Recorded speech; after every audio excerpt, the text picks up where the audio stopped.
I was standing on the porch with a red velvet cake, ready to celebrate my daughter's 40th birthday.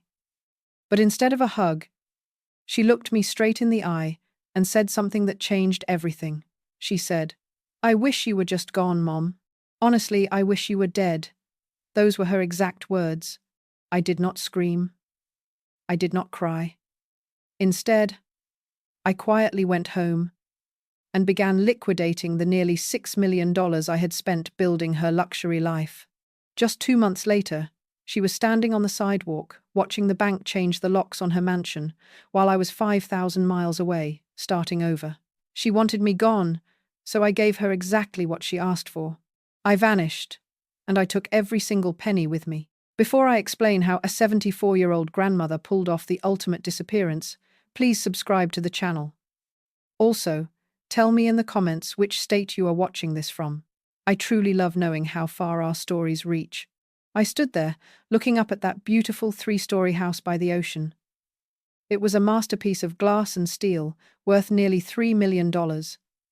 Most people would see a luxury home, but when I looked at those walls, I saw 45 years of my life.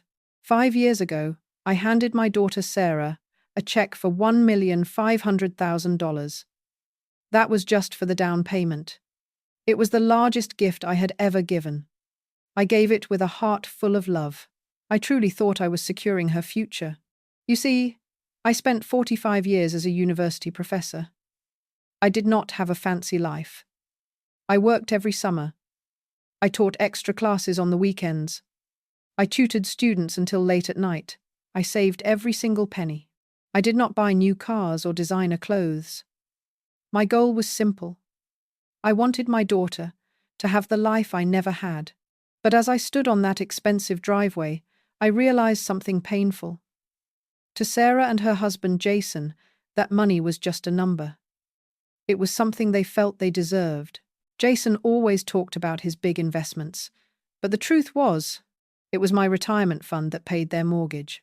They lived in a mansion built by my sweat, yet they looked at me with total annoyance. I was just an old woman who did not fit into their high society world. I was the person who paid for the Italian marble in their kitchen, but I was not welcome to sit at the table. It was a bitter realization. My life's work had become their playground, and I was just an uninvited guest. I sat at my small kitchen table that evening, far away from the ocean breeze of Sarah's mansion. I pulled out an old, tattered folder. It was filled with bank statements, receipts, and tuition bills. As I turned the pages, I realized that for the last 20 years, I had stopped being a mother in Sarah's eyes. I had become something else entirely. I was her personal, interest-free, 24-hour bank. I looked at the oldest bills first. Sarah was a bright girl, but she was always searching for herself on my dime. She changed her major at the university 3 different times. First, it was art history. Then, it was architecture. Finally, she settled on business. Each change cost me years of my life. In total, her higher education cost me $550,000. I paid it without a single complaint. I told myself that a good mother supports her child's dreams, no matter the cost. Then, there was the business. 8 years ago, Sarah came to me with tears in her eyes. She wanted to open a luxury spa and beauty clinic. She said it was her life's purpose. She needed $400,000 to start. I did not have that kind of cash sitting in a drawer. So, I did something foolish. I took out a massive loan using my own condominium as collateral. I signed those papers with a shaky hand. Sarah hugged me and promised she would pay the loan back within 3 years. That was 8 years ago. I have not seen a single penny. Instead, I watched as Sarah used the profits from that spa to buy $5,000 handbags. I watched her trade in her car every single year for a newer, more expensive model.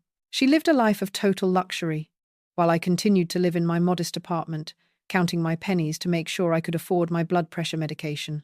I looked at the total number at the bottom of my list. Over 40 years, I had given her more than $5,800,000. It was a staggering amount of money. It was enough to travel the world 10 times over. It was enough to live in the finest retirement community in Florida. But instead, I had poured it all into a daughter who only called me when a bill was due. I realized then that Sarah did not love me. She loved my resources. She loved the safety net I provided. I was a mobile, automated teller machine to her. I was a tool she used to maintain her high society status. It was a cold, hard truth that settled in my bones like winter. I had sacrificed my youth, my health, and my peace of mind to buy the love of a child who only saw me as a transaction. I returned to that Italian marble kitchen on the afternoon of her birthday, hoping against hope that things would be different. I stood by the kitchen island, which cost more than most people's annual salary. I tried to catch her eye.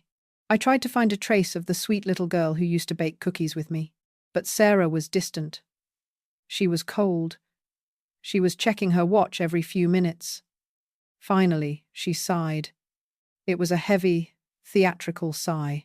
She told me that her husband, Jason, was taking her to a very exclusive Michelin-starred restaurant for dinner. She told me there was no room for me at the table. It was just for the two of them.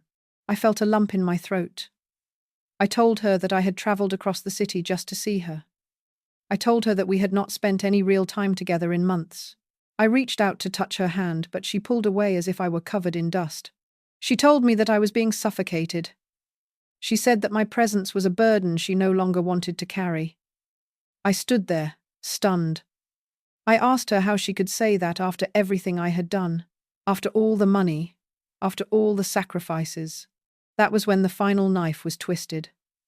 Sarah looked at me with pure hatred. She said that she was tired of my emotional neediness. She said that I only gave her money to control her. Then, she said the words that will haunt me until the day I die. She said, "Mom, the only thing I want for my birthday is for you to disappear. I want you to leave my life and never come back. Honestly, it would be easier if you were just dead." The silence that followed was deafening. I felt like I had been punched in the chest. I looked at the daughter I had raised for 40 years. I looked at the woman I had spent nearly $6 million on. She was standing in a house I paid for, wearing jewelry I bought her, telling me that she wished I were dead. I did not argue. I did not beg. I realized that the woman standing in front of me was not my daughter. She was a monster I had created by never saying no. I picked up my purse and walked toward the door. Each step felt like I was walking away from my old life. As I reached the threshold, I turned back one last time. Sarah was already back on her phone, laughing at a text message. She did not even watch me leave. That was the moment I knew. My daughter had gotten her wish. Martha, the mother who gave everything, was indeed dead. But a new woman was about to be born. A woman who finally understood the value of her own life. I returned to my small, quiet apartment that night. The silence was heavy. It felt like a physical weight pressing down on my shoulders. I did not turn on the main lights. I only switched on the small lamp on my mahogany desk. I sat there for a long time, just staring at the wall. My daughter's words kept playing in my head like a broken record. She wished I were dead. She wished I would just disappear. I am a woman of logic. I am a woman of numbers. So, I did the only thing that made sense to me. I reached under my desk and pulled out a heavy plastic bin. It was filled with 4 decades of financial history. I began to spread the papers across the floor. Receipts, bank transfers, cancelled checks, tuition statements from the university. I had kept them all, not because I was suspicious, but because that is how a professor's mind works. Everything must be documented. I took out a legal pad and a fresh pen. I began to calculate. I started with the early years, the specialized asthma treatments that the insurance would not cover. That was $18,000. The summer camps, the private music lessons, the trip to France when she was 16, that was another $35,000. As the hours passed, the numbers grew larger. I felt a strange coldness taking over my heart. I saw the check for $550,000 for her degrees. I saw the $350,000 I spent on her first wedding. It was at a luxury hotel in downtown Chicago. I remember how she smiled that day. She called me her hero. I saw the $420,000 for the second wedding. And then, the biggest one of all, $1,500,000 for the down payment on her mansion. I worked until the sun began to peek through my window blinds. My eyes were burning. My hands were shaking. I reached the bottom of the last page and drew a thick line. I added the final numbers. $5,800,000. I leaned back in my chair and whispered the number out loud.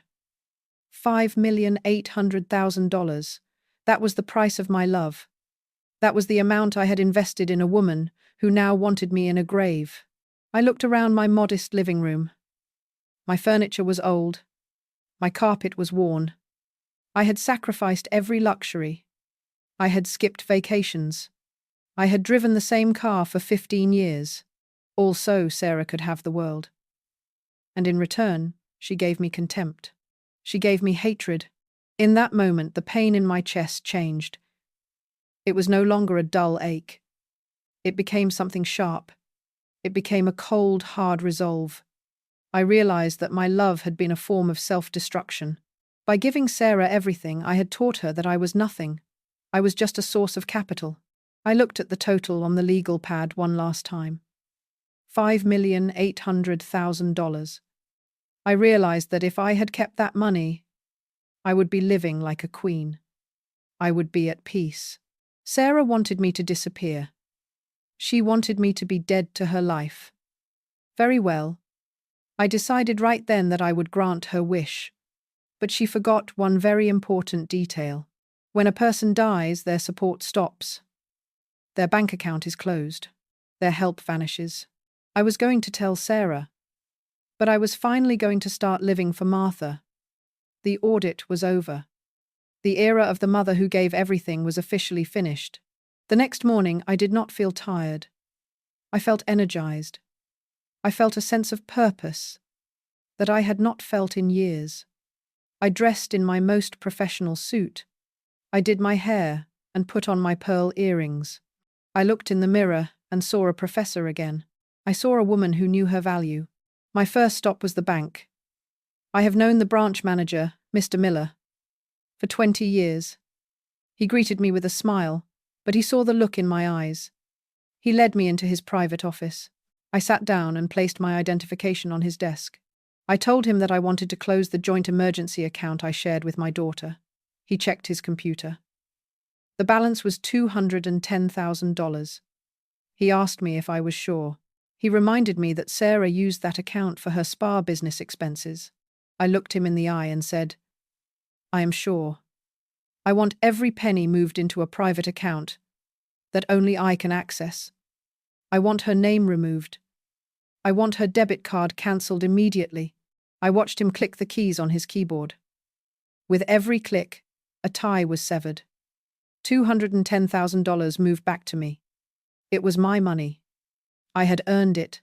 Sarah had treated it like a bottomless pit. Not anymore. Next, I picked up my phone and called the insurance company. For years, I had been paying for a high-end supplemental health insurance plan for Sarah, Jason, and the twins. It was an expensive plan. It cost me nearly $3,000 every month. I told the representative to cancel the policy at the end of the business day. The representative was confused. She asked if I wanted to move them to a different plan. I told her no. I told her they were adults and they could find their own coverage. I felt a weight lift off my chest. That was another $36,000 a year I was taking back. But the biggest task was still ahead of me. I drove to the office of my longtime attorney, Mr. Henderson. He is a sharp man. He understands the law of property and finance. I sat in his leather chair and told him everything. I told him about the mansion. I told him about the mortgage that I had co-signed. I told him that Jason was failing. I knew they had missed their last payment. I had seen the notice in a pile of mail at their house. As a co-signer, the bank was already looking at me to pay. I told Mr. Henderson that I wanted to exercise my rights. I wanted to withdraw my financial guarantee. I told him that I wanted to start the process of reclaiming my initial investment of $1,500,000. Mr. Henderson leaned forward. He told me that this would be a difficult battle. He said that it would likely result in the bank foreclosing on the house. He said that Sarah and her family would be forced to leave. I looked out the window at the city skyline. I remembered Sarah's face when she told me to die. I turned back to my lawyer and said, "That is exactly what needs to happen. They are living in a dream that I paid for. It is time for them to wake up." I signed a stack of legal documents. My hand did not shake this time. I was not being cruel. I was being fair. I was taking back the life that they had stolen from me. As I walked out of his office, I felt a strange sense of lightness. I had pulled the plug. The Bank of Mom was officially closed for business. Sarah wanted a world without me. Now, she was going to find out exactly how much that world cost. The following weeks were a whirlwind of secret activity. I felt like a spy in my own life. I had lived in my downtown condominium for 15 years. Every book on the shelf, every painting on the wall, and every rug on the floor had a story. But as I looked at my belongings, I realized they were just anchors. They were holding me in a place where I was no longer wanted. I called a local realtor, a sharp woman named Susan. I told her I wanted a quick sale. I told her I wanted the place staged and on the market by the end of the week. Susan was surprised. She asked me if I was moving to a retirement home. I just smiled and told her I was moving toward my future. The market was hot. Within 10 days, I had a cash offer. $850,000. It was a fair price. After the closing costs and the taxes, I would have a significant nest egg. I signed the papers in Susan's office. As I handed over the keys, I did not feel sad. I felt light. I felt like I was shedding an old skin. I spent my final days in the city packing only 2 large suitcases. I took my best clothes. I took my mother's pearl necklace. I took my laptop. And my journals. Everything else was sold or donated. I gave my furniture to a local charity that helps young teachers. It felt right. I was passing my past to people who still had hope. Then came the most important part of the plan. I sat down at my desk one last time to write a letter. I did not write it to Sarah's husband. I did not write it to the bank. I wrote it to Sarah. I wrote, "My dear Sarah, you told me that your greatest birthday wish was for me to disappear. You told me that my presence was a burden. As a mother, I have always tried to give you what you want. So, I am granting your wish. By the time you read this, I will be gone. I have sold my home. I have closed my accounts. I have withdrawn my support. You are now truly free to live your life without my interference. I hope the silence is everything you dreamed it would be." I did not sign it with love. I simply signed it with my name, Martha. I took that letter to my oldest friend, Eleanor. We have known each other since our first year of teaching. She sat in her floral armchair and read my letter. When she finished, her eyes were full of tears. She looked at me and asked if I was sure. She asked if I could really leave my only daughter behind. I told her about the birthday cake. I told her about the words Sarah had whispered in that marble kitchen. Eleanor's face hardened. She gripped my hand and told me that she would help. She promised to deliver the letter to Sarah's house exactly 48 hours after my flight departed. She promised not to tell anyone where I was going. The morning of my flight, I took an Uber to the airport. I sat in the back seat and watched the familiar streets of my city go by. The coffee shops, the university library, the park where I used to take Sarah to play. I said a silent goodbye to it all. At the airport, I walked through the security line. I was a 74-year-old woman with 2 suitcases and a one-way ticket to Spain. The TSA agent smiled at me and wished me a nice trip. I thanked him. I walked to my gate and sat down. I looked at the digital board. Flight 412 to Barcelona. As I boarded the plane and settled into my seat, I felt a strange sensation. For the first time in 40 years, no one knew where I was. No one could reach me. No one could ask me for a loan or a favor. I turned off my phone. I closed my eyes as the engines began to roar. The plane lifted off the ground, and I felt the weight of my old life fall away. I was finally flying toward my own life. I arrived in Barcelona on a bright, sunny Monday morning. The air smelled different here. It smelled of salt from the Mediterranean Sea and fresh bread from the local bakeries. I took a taxi to the Gothic Quarter. This was the oldest part of the city. The streets were narrow and winding. The buildings were hundreds of years old. I had used a travel agency for seniors to find a small, furnished apartment. It was on the third floor of a beautiful stone building. It had large windows that opened onto a balcony. When I stepped out onto that balcony, I looked down at a small plaza. Children were playing. Old men were sitting on benches, talking and laughing. It was a world of life and color. My first week was a revelation. I realized how much of my mental energy had been spent on Sarah. I used to wake up every morning and check my phone.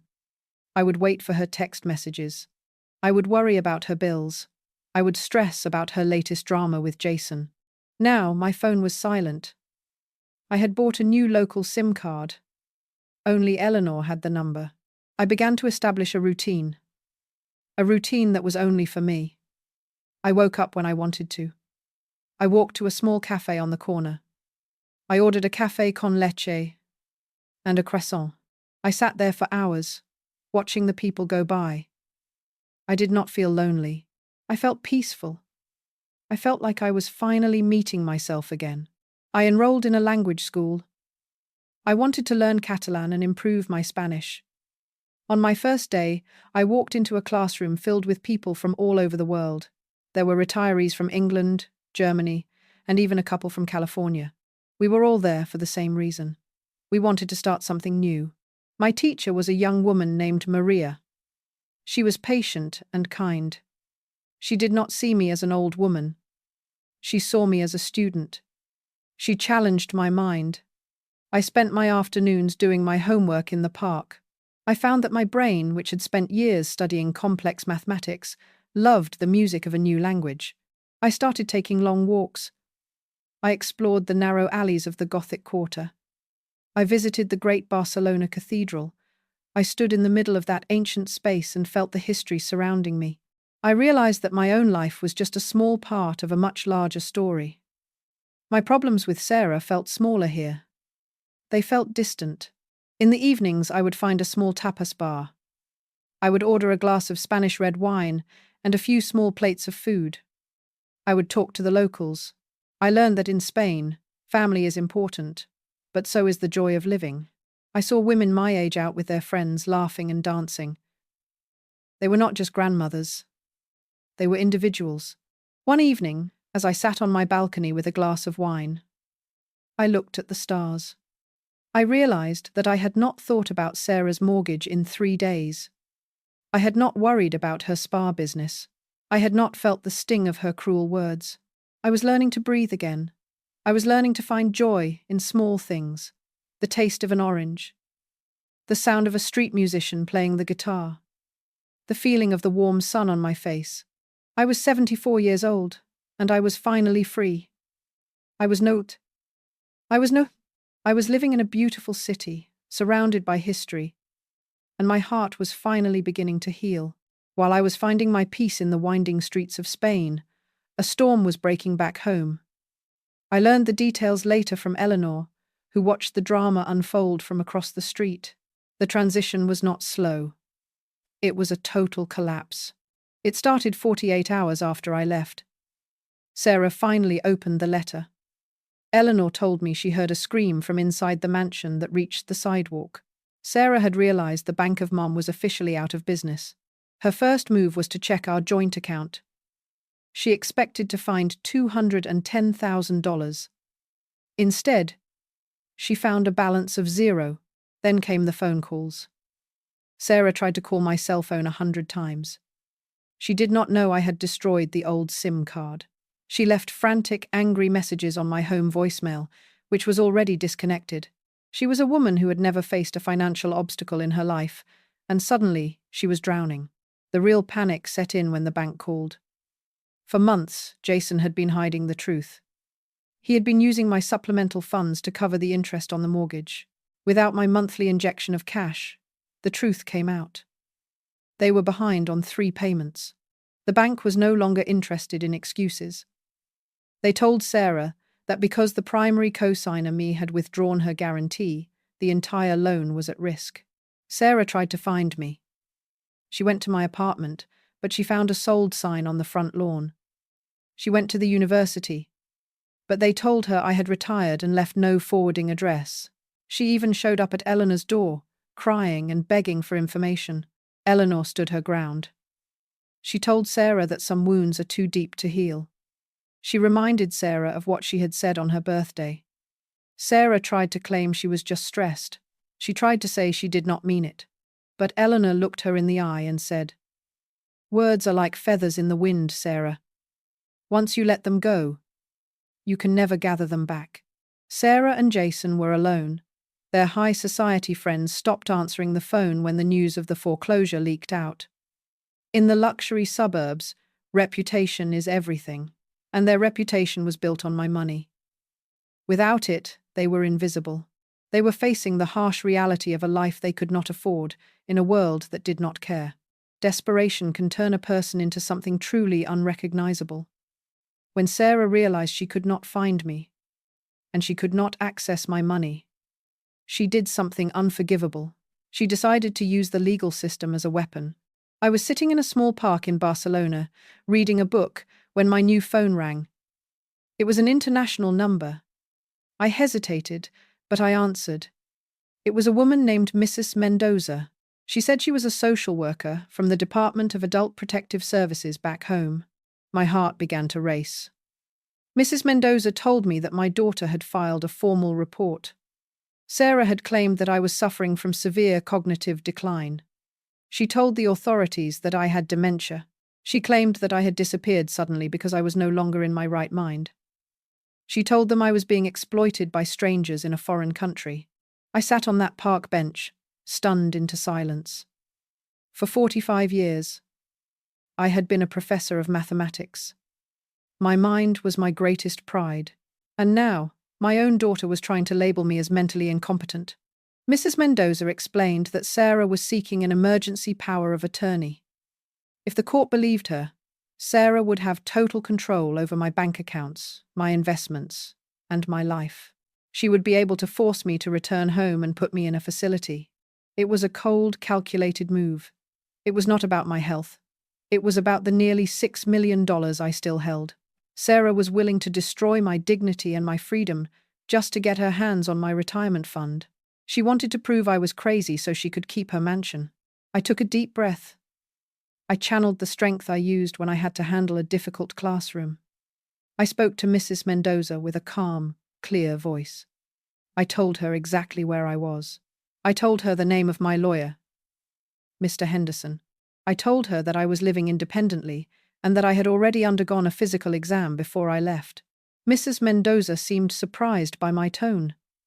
She said, "Mrs. Aguirre, you sound very lucid, but the law requires us to investigate these allegations. Your daughter was very convincing. She said you were confused and had lost your sense of reality." I told her the truth. I said, "My daughter is not worried about my reality. She is worried about her mortgage. I am not a woman with dementia. I am a mother who finally stopped paying the bills for an ungrateful child. I knew this was war." Sarah had crossed a line of no return. Wishing me dead was one thing, but trying to steal my very mind, that was a betrayal that could never be forgiven. I hung up the phone and immediately called my lawyer. It was time to show Sarah that a retired professor still knows how to win a fight. The morning of my evaluation at the United States Consulate in Barcelona was crisp and clear. I woke up early. I dressed with extreme care. I chose a navy blue suit that I used to wear for important university board meetings. I pinned a small American flag to my lapel. I wanted to look exactly like what I was. A retired professor. A citizen in full control of her life. I took a taxi to the plaza where the consulate was located. My heart was steady. I was not afraid. In my 45 years of teaching, I have administered thousands of exams. Now, I was the one being tested. But the subject was my own mind. I was met by a consular officer and a medical doctor named Dr. Torres. He was a specialist in geriatric psychology. We sat in a quiet, wood-paneled room. A recording device was placed on the table. This was not just a chat. This was a legal proceeding that would determine my future. Dr. Torres started with the basics. He asked me the date. He asked me the name of the current president. He asked me to count backward from 100 by sevens. I smiled. I am a mathematics professor. I did not just count backward. I explained the patterns of the prime numbers as I went. Then the test became more difficult. He gave me a complex series of words to remember. He asked me to solve logical puzzles. He asked me to explain the terms of the contracts I had signed before leaving the United States. I spoke clearly. I spoke with the authority. I told him why I had sold my condo. I told him why I had withdrawn my support for my daughter. I explained the math of my retirement fund. I showed him that I knew exactly how much money was in my accounts, down to the last cent. Dr. Torres watched me closely. He was looking for signs of confusion. He was looking for a tremor in my voice. But he found none. I told him, "Doctor, my daughter believes that if I am not serving her needs, I must be losing my mind. She has confused my boundaries with a disease." After 3 hours, Dr. Torres put down his pen. He looked at the consular officer and then at me. He smiled a genuine, respectful smile. He said, "Mrs. Aguirre, I have rarely seen a mind as sharp as yours. Your daughter's report is not just inaccurate. It is a complete fabrication." He wrote his final report right there. He used words like exceptional cognitive function. He used the word lucidity. He officially documented that I was in perfect mental health. He stated that I was making independent, rational decisions for my own well-being. I felt a massive weight lift off my shoulders. The trap Sarah had set for me had snapped shut on her own fingers. By trying to prove I was incompetent, she had forced a world-class expert to certify that I was a genius. I walked out of that consulate into the Spanish sun. I was officially, legally, and undeniably free. The professor had passed her final exam. Back in the United States, the walls were finally closing in on Sarah and Jason. My lawyer, Mr. Henderson, was relentless. He had received the medical report from Spain, and he used it like a hammer. He went before a judge and had Sarah's petition for power of attorney dismissed with prejudice. The judge was furious that the court's time had been wasted on such a malicious claim. But that was just the beginning. The bank had officially started the foreclosure process on the oceanfront mansion. Without my backing, and with Jason's failed investments, they could not pay the debt. The dream life I had financed was coming to a very public end. The house went to auction on a rainy Tuesday. I was not there to see it, but Mr. Henderson kept me on the phone. Because I was the primary co-signer and I had provided the initial $1,500,000, I had a superior legal claim to the proceeds of the sale. The house sold for nearly $4 million. After the bank took what they were owed, a large sum of money remained. Mr. Henderson fought for every penny. He proved that the money used to buy the house was my life's work. A week later, I received a notification on my banking app. I sat on my balcony in Barcelona and watched the screen. My balance changed. $2,100,000 was deposited into my account. This was my original investment plus the interest and legal fees the court had ordered Sarah to pay. I looked at the final total of my wealth. Between the sale of my condo, my long-term investments, and this new settlement, I was now worth over $6 million at 77 years old. I was wealthier than I had ever been. I had more money than I could spend in 3 lifetimes. But for Sarah, the story was very different. Eleanor called me to give me the final update. Sarah and Jason had been forced to move out of the mansion in a single weekend. They could not afford a moving company. They had to pack their own boxes. They moved into a cramped 2-bedroom rental apartment on the edge of town.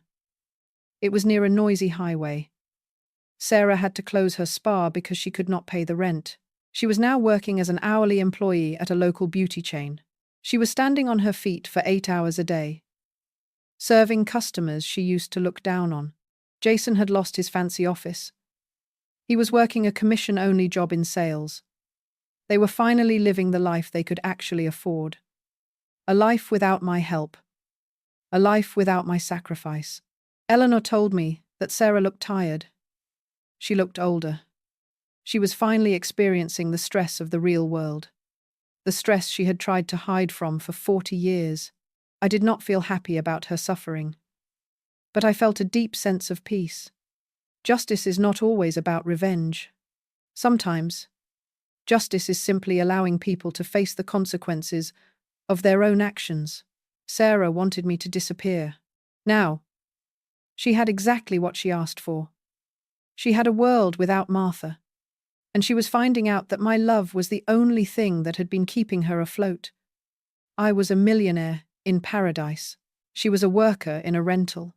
The balance of the world had finally been restored. As my second year in Barcelona began, I found myself doing something I never expected. I started to write.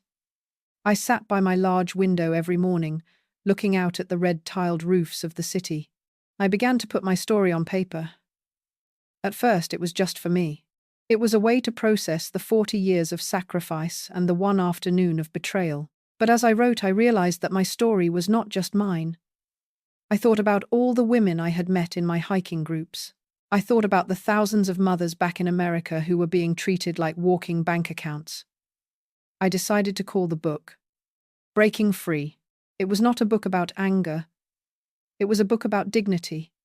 It was about the radical idea that a woman's life does not end when her children grow up. I wrote about the bank of mom and dad. I wrote about how we, as a generation, often enable our children's irresponsibility out of a misplaced sense of guilt. I found a publisher in New York who specialized in books for retirees. When the book was released, I expected a few people to read it. I never expected what happened next. Within 3 months, Breaking Free was on the bestseller list. It was being discussed on morning talk shows and in book clubs across the United States. I started receiving thousands of letters. They came from Florida. They came from Arizona. They came from Maine. One woman wrote to me and said, "Martha, after reading your book, I finally told my 40-year-old son he had to pay his own rent. For the first time in 10 years, I am not afraid to check my bank balance." Another man wrote to tell me that he had sold his house and moved to a small cottage by the lake, just like he always wanted. He told me that my story gave him the permission he needed to stop being a safety net for his ungrateful children. I became a voice for a silent generation. I started doing video interviews from my balcony. I spoke to senior groups about financial boundaries. I told them that our golden years should not be spent in service to people who do not respect us. I had a new purpose. I was no longer just a retired professor. I was a guide. I was a symbol of what is possible when you choose yourself. I was 79 years old, and I was finally doing work that truly changed lives. I was not just surviving. I was flourishing. I had turned my pain into a lighthouse for others who were lost in the same storm. 3 years have passed since that sunny afternoon in Barcelona when I first arrived with 2 suitcases. Time is a strange thing. It can heal the sharpest edges of a wound. My life now is full of peace. I have a group of dear friends. I have my watercolor classes. I have my health. And I have the quiet joy of a clear conscience. One morning, a physical letter arrived in my mailbox. It was not a bill. It was not a legal notice. It was a thick envelope with messy, teenage handwriting. My heart skipped a beat when I saw the return address. It was from my grandsons, the twins. They were 14 years old now. I sat on my sofa and opened it with trembling fingers. Inside were several pages of writing and a few photographs. The boys looked so tall. They looked like young men, they wrote. "Dear Grandma Martha, we have wanted to write to you for a long time. Dad finally told us the whole truth about why you left. He told us about what Mom said to you on her birthday. We want you to know that we are so sorry. We were just kids, and we did not understand why you disappeared," they continued. "Grandma, we saw you on the news. We saw your book in the library. We want you to know that we are so proud of you. You were always so kind to us. You paid for our school and our camps, and we never even said thank you. We understand why you had to leave. We know that Mom was wrong. We hope you are happy in Spain. When we are 18, we are going to save our own money and come to visit you." I cried as I read those words. I cried for the years I had missed with them. But I also cried with relief. They knew the truth. My legacy was not the money I had given them. It was the example of strength I had shown them. I had taught them that respect is a requirement for any relationship. A few days later, an email appeared in my inbox. It was from Sarah. I had not heard from her in 3 years. I stared at her name on the screen for a long time. I felt a slight chill, but I did not feel the old panic. I was no longer afraid of her. I opened the email. It was long. She wrote about how hard her life had been. She wrote about the small apartment. She wrote about the long hours at the clinic. She said she had read my book. She said she finally understood how much she had hurt me. She asked for my forgiveness. She asked if we could talk on the phone. She said she missed her mother. I sat there for an hour, looking at her words. I looked for the old Martha. The Martha who would have booked a flight home immediately. The Martha who would have sent a check to help her with the rent. But Martha was gone. She had died on a kitchen floor 3 years ago. I realized that I did forgive her. I did not want her to suffer. But forgiveness is not the same thing as reconciliation. I did not want her back in my life. I did not want the drama. I did not want the manipulation. I did not want to be a bank ever again. I chose not to reply. Some bridges are better left in ashes. Some wounds are too deep to be healed by a single email. Sarah did not miss me. She missed the version of me that she could control. She missed the safety I provided. I turned off my computer and walked out onto my balcony. The sun was setting over the Mediterranean. The sky was a beautiful shade of pink and orange. I breathed in the salty air. I am 80 years old. I am a woman who lost everything, only to find herself. I am a mother who was wished dead. And yet, I have never felt more alive. My life is my own. My heart is at peace. And as I look out at the horizon, I know that the best years are still ahead of me. I am Martha Aguirre. I am free. And that is the greatest birthday gift I could ever give to myself. I am sitting here today, looking out at the deep blue Mediterranean Sea. I am reflecting on the long road that brought me to this balcony. Sometimes, I think back to that red velvet cake on the porch in America. It feels like it happened in another lifetime. But that painful moment was actually a gift. It was the moment I finally woke up. My legacy was never about the $5,800,000 I spent on my daughter. My real legacy was the courage to stand up for myself at 74 years old. It was the strength to say that my life has value, even if my own child could not see it. Many of you write to me every day. You tell me about your own struggles. You tell me about children who only call when the rent is due. You tell me about feeling invisible in your own family. I want you to know something very important. You are not a bank. You are not just a safety net. You are a person with dreams that still matter. It is never, ever too late to fly to your own version of Barcelona. Please keep in mind that while this specific story was created to be an engaging and dramatic narrative, the core message and the life lessons it shares are what truly hold value. We live in a world where family can be complicated, but your self-respect must always be a priority. Thank you for staying with me until the very end of this journey. If Martha's story touched your heart, please hit the like button. It helps our community grow. Make sure to subscribe so you do not miss our next story of strength and rebirth. Also, share this video with a friend who might need a reminder of their own worth today. Until next time, please take care of yourselves. Spend your time with people who cherish you. And always remember, your best days are not behind you. They are waiting for you to have the courage to find them. God bless, and I will see you in the next video.